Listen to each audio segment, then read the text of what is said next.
বিসমিল্লাহির রহমানির রহিম।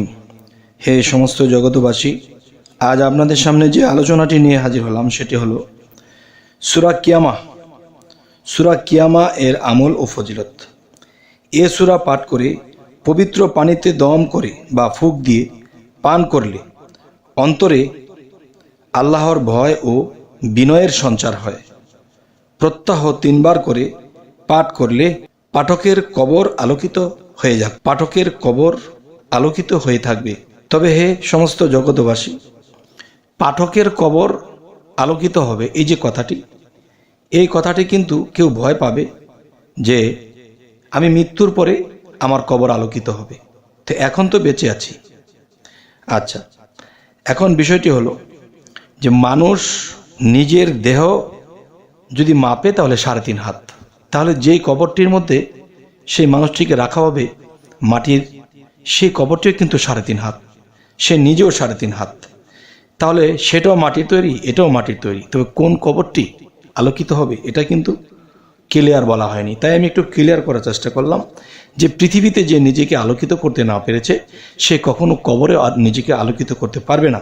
তাই বোঝা গেল যে আপনি আমি স্বয়ং এখানেই যে 3.5 হাত যে মাটির কবর নিয়ে আছি, এখানেই আমাদেরকে আলোকিত হতে হবে আল্লাহর জ্ঞান লাভ করে। তো এবার আসবো সূরা দাহর এর আমল ও ফজিলত। সূরা দাহর আমল ফজিলতে যা কিছু বলা হয়েছে যে অধিক সংখ্যায় এ সূরা পাঠ করলে পাঠকারীর মুখে সর্বদা জ্ঞান ও পণ্ডিত্য গুণ কথা নিঃসৃত হবে। সপ্তাহ 1 বার করে পাঠ করলে স্মরণশক্তি বৃদ্ধি পাবে এবং কোরআন শরীফ মুখস্থ রাখবে খুব সহজভাবে। তবে আমরা একটা জিনিস লক্ষ্য করি, সংসারের ছেলে মেয়েরা আছে, এদেরকে বকাঝকা করি কেন মুখস্থ রাখতে পারে না, কোনো কিছু পড়ে মুখস্থ রাখতে পারে না, এদিক সেদিক দুষ্টমি করে, এটা করে সেটা করে মুখস্থ করতে পারে না। যখন মাস্টার একটা বেতের আঘাত করে তখন পালিয়ে যায়, ঘরে খুঁজে পাওয়া যায় না। এরকম যন্ত্রণা করে কি পড়ালেখা করানো যায়? তাই বলবো যে সূরা দাহর এর আমল ও ফজিলতের মধ্যে আমরা এটাই পেলাম। সূরা দাহর এর আমল ও ফজিলতে পাওয়া গেল অধিক সংখ্যায় এই সূরা পাঠ করলে পাঠকারীর মুখে সর্বদা জ্ঞান ও পণ্ডিত্যপূর্ণ কথা নিঃসৃত হবে। তাহলে আমাদের সংসারে বাচ্চাদেরকে অবশ্যই অন্ততপক্ষে সূরা দাহরটা পড়াবো এবং নিয়ম করে দেব। এই নিয়মে যদি তারা এটা পাঠ করে তাহলে তাদের জ্ঞান প্রখর হবে এবং তাদের ভিতর থেকে অটোমেটিকলি আল্লাহর কুদরত থেকে জ্ঞান দান করবেন, যে জ্ঞানের দ্বারা সে যা কিছু শুনবে, যা কিছু বলবে, যে আল্লাহর তরফ থেকেও কিছু কিছু জিনিস তার মধ্যে এসে যাবে এবং মানুষের কাছে সম্মানী হবে এবং তিনি কোনো পরীক্ষায় ফেল করবেন না।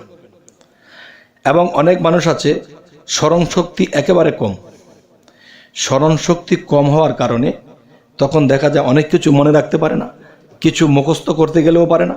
আবার কেউ কারো কাছে যদি কিছু দিয়ে যায় যে নেন এটা রাখেন, এটা আমাকে 2 দিন পরে দেবেন, কিন্তু 2 দিন পরে সে বলতেই পারে না যে এটা তাকে দেওয়া হয়েছে, সে একেবারে বেবলা হয়ে গেছে। তখন কি হয়, দেখা যায় এক সময় মনে পড়ে, কিন্তু 2 দিন আগে যে ব্যক্তিটি দিল তাকে যে নিষেধ করলো যে না আমাকে তো এটা দেননি কিন্তু দিয়েছে। এখন এই যে স্মরণশক্তি মানুষের কমে যায়, তো এ ধরনের স্মরণশক্তি যাদের কমে যায় তারা যেন সূরা দাহর এর আমল ও ফজিলত করে, তাহলে অবশ্যই তার জ্ঞান বৃদ্ধির পাশাপাশি তার স্মৃতিশক্তির প্রখরতা বাড়বে। তবে ছোটোখাটো আলোচনা করেই রাখবো। তবে আমাদের চ্যানেলে যদি আপনারা নতুন হয়ে থাকেন অবশ্যই সাবস্ক্রাইব করে নেবেন এবং পরবর্তীতে আবার সাক্ষাৎ হবে। আল্লাহ হাফিজ।